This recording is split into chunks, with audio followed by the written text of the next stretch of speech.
Luka Doncic hasn't played a minute in the NBA Summer League. He won't suit up in Las Vegas, and, just yesterday, he signed his first NBA deal. And yet, he's far more impressive than Trae Young. This isn't fact, of course.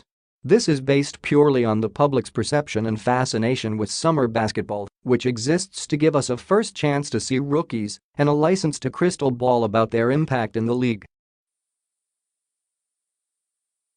Perspective tends to get buried in summer ball, which in and of itself is an amazing success story for the NBA.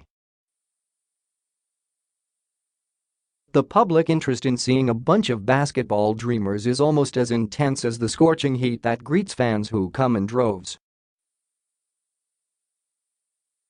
The games at Thomas and Mack Arena and Cox Pavilion are usually packed, and two networks, ESPN and NBA TV, show every tip-off in prime time, which generates curiosity. For the first time, all 30 teams are repping Vegas, and, with the start of the next season 3 long months away, the appetite for the NBA is temporarily quenched.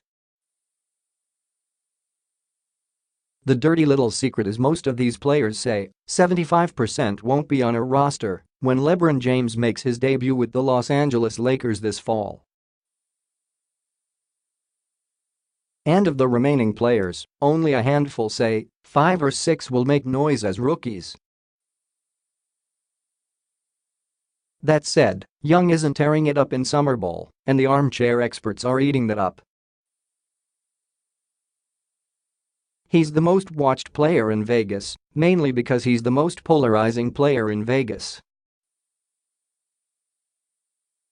Young went viral last season in college at Oklahoma twice, first when he constantly hit buckets from 30 feet for about 2 months, and then again when he couldn't buy a shot from anywhere. Folks howled and punished Young for being compared to Golden State Warriors star Stephen Curry, even though Young didn't do the comparing. That was done by some expert analyst on TV, and suddenly, the bar was impossibly and unfairly raised. Matching Young with a 2-time MVP, only because of their shared size and shot selection, is like always comparing one white player to another white player. Then came draft night, and the Hawks swung a deal with the Mavericks, giving Doncic, the legendary European teenager, to Dallas for Young and a top 5 protected 2019 first-round pick. That trade went down in Atlanta like unsweetened tea. Fans wanted Doncic, someone that few ever saw play, except for video highlights, which of course always edit out the bad parts. As for Young, everyone saw him on TV and all his faults. He finished poorly in college despite leading the country in scoring and assists, a first, is barely 6 feet tall, and needs to toughen up on defense, like most rookies. While the mystery about Doncic continues as he watches Summer League from the bench, Young is causing a stir back in Atlanta, and not for all the right reasons. He's shooting 25% overall and 18% from deep. On Sunday he missed his only 2 shots and had a sloppy turnover before tweaking his quad and calling it a night. Curry, in his Summer League debut in 2009, averaged 17.4 ppg while shooting 32.5% overall and 34.5% on three-pointers. The top 2 Summer League scorers for Golden State in 09 were Anthony Morrow and Anthony Randolph. Take that for what it's worth. It's not the missed shots that are perplexing, though, as volume shooters can sometimes brick them in bunches. Young isn't creating much space between himself and his defender, which tends to confirm concerns about his lack of first-step quickness and athletic ability. What happens when he sees far better defenders in the 2018-19 season? With the exception of his passing skills, which are sharp and often entertaining, this first impression overall isn't going well. However, He's handling that well. Everywhere I've ever played, everyone's watching, Young said. This is normal. But I've worked extremely hard to get to that point where people watch. Everything else comes with it, the good and the bad. When I miss a few shots, I try to make the next shot. To me, it's all about the next shot, next play. I don't dwell on it. I know I've progressed here and every game has gotten better. Hawks forward John Collins, who survived some summer league jitters in 2017 and had a solid rookie season, said, "I know things are going to come at him pretty fast, so I tell him to relax. Tell him to breathe.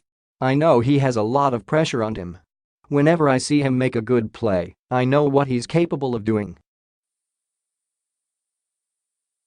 He'll be fine. I tell him it's just summer league, there's still time to develop and get ready." And that's sound advice for Young and anyone who takes the summer ball too seriously. Last summer in Vegas, Lonzo Ball was Trae Young, a point guard made polarizing by his overbearing father who shot poorly initially before finishing strong and winning Summer League MVP honors. Ball was destined for instant stardom, at least according to the level of applause from Laker fans.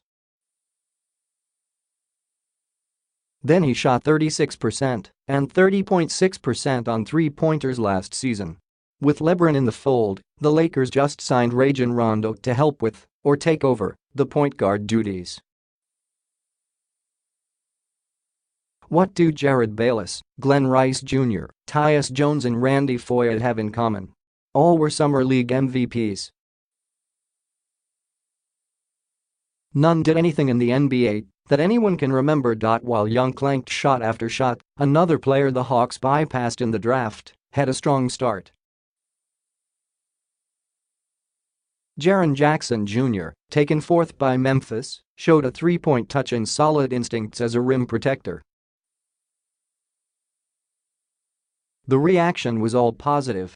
Then on Monday, PHL time, Jackson missed 8 of his 9 shots and collected 5 fouls.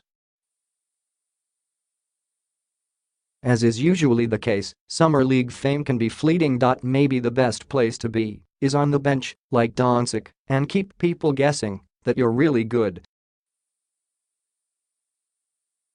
Such is life in Summer League, especially in a social media age. Young will always be compared to Doncic because of that draft night trade, although that's not entirely fair. Remember, the Hawks also got an extra first-round pick, and suppose the player taken with that pick turns out better than Young and Doncic? The verdict from that trade won't be known for years, although that doesn't prevent anyone from declaring a winner right now. That brings us back to Summer League, and this disclaimer for those consumed by it: enjoy what you see, but don't believe what you see.